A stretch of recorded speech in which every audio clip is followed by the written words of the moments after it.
faut surveiller parce que ça augmente rapidement, je trouve. Émilie Bouchard a constaté depuis un peu plus d'un an l'augmentation du prix des aliments.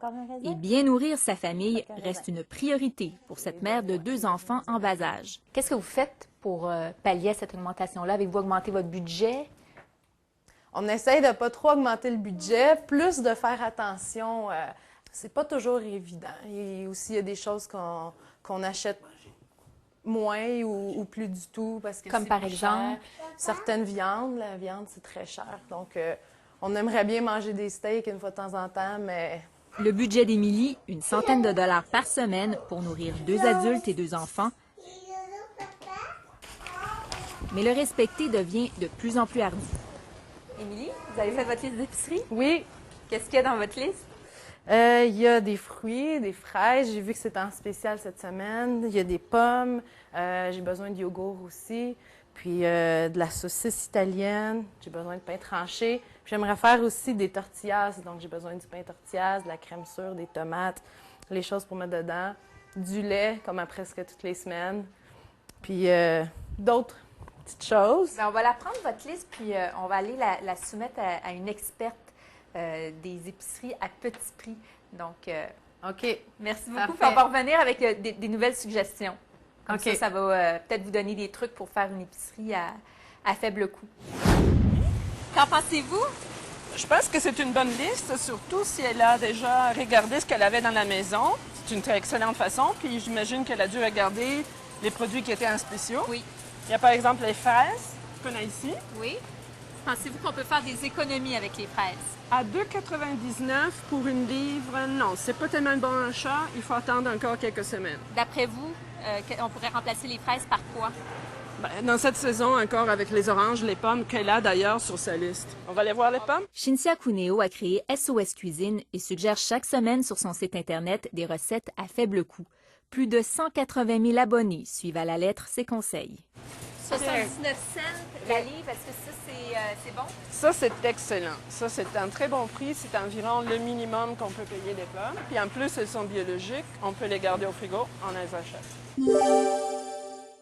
Madame Cuneo, parfois, il faut faire attention parce qu'il y a des faux spéciaux. Comme ici, on a un exemple, les champignons.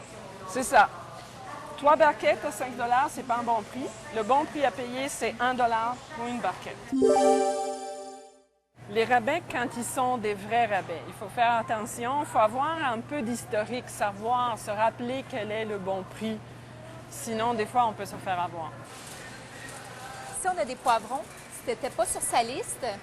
Mais elle en avait à la maison. Si elle avait besoin d'en ajouter, ça serait un bon prix. 4,39 le kilo. C'est pas mal, on peut en acheter. Où est-ce qu'on pourrait aller maintenant? Dans les viandes. On va dans les viandes. Absolument, oui. Parfait.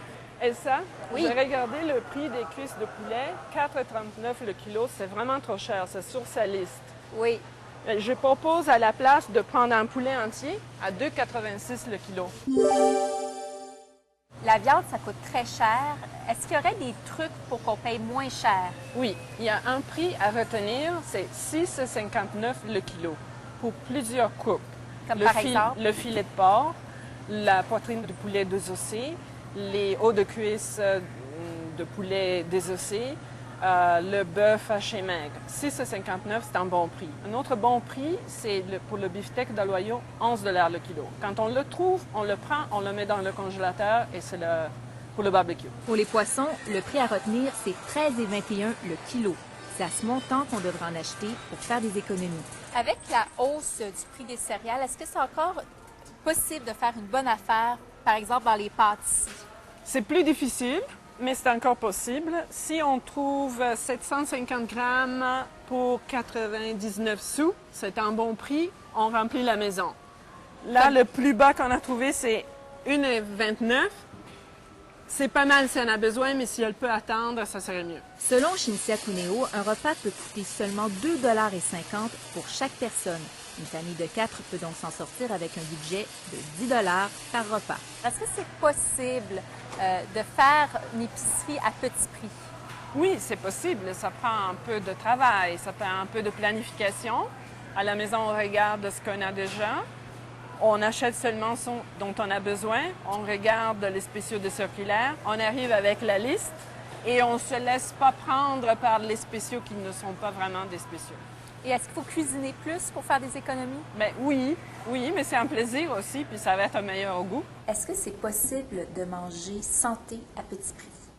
Oui, c'est possible. Je vous dirais même que de faire des choix santé, ça va vous coûter souvent moins cher que des choix qui sont moins intéressants d'un point de vue santé. Marie-Josée Leblanc, nutritionniste au Centre de référence en nutrition Extenso, recommande de ne pas acheter de plats cuisinés pour épargner. C'est beaucoup plus abordable d'acheter des pommes de terre nature et de les faire au four à la maison, par exemple, que d'acheter des pommes de terre qui ont été transformées, comme par exemple les croustilles. Si on compare le pain tranché blanc au pain tranché de blé entier, c'est le même prix, grosso modo, mais c'est beaucoup plus avantageux d'acheter du pain de blé entier à ce moment-là parce qu'on a un bon apport en fibres, en différents minéraux comme le magnésium. Un autre truc, acheter les légumes et les fruits surgelés lorsque le prix des légumes et des fruits frais devient trop élevé. Est-ce qu'on peut remplacer la viande par un autre aliment Oui. pour abaisser les coûts? Par exemple, les légumineuses, c'est un bon exemple de substitut de la viande. Ce sont des protéines végétales de très bonne qualité. En plus, ça va nous donner un bon apport en fibres, en acide folique, en fer. On peut aussi économiser dans les produits laitiers. Choisissez du lait écrémé plutôt qu'entier et privilégiez les sacs de lait de 4 litres plutôt que les cartons de lait d'1 et de 2 litres. Avec les suggestions que vous avez faites, est-ce qu'Émilie peut faire des économies sur sa liste d'épicerie? Oui, elle peut épargner encore 15 avec les remplacements que nous avons trouvés. Le poulet entier à la place des cuisses de poulet, les oranges à la place des fraises, des pommes pour faire sa compote de pommes au lieu de l'acheter déjà faite. En tout et partout, avec les suggestions qu'elle vous faisait, vous pourriez environ économiser 15 $ sur votre épicerie. Wow, c'est beaucoup.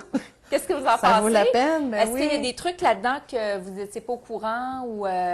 Ben, je pensais vraiment que les fraises, c'était un bon prix, mais si ça vaut la peine d'attendre plus dans la saison, puis même on pourrait aller en famille, peut-être les cueillir sur place, ça fait une sortie familiale, puis je sais pas si c'est vraiment une grosse économie, mais ça serait à regarder. Puis aussi, de faire la compote moi-même, c'est pas quelque chose que j'aurais pensé, mais c'est vrai que je pourrais le faire assez facilement, en fait. C'est une bonne idée.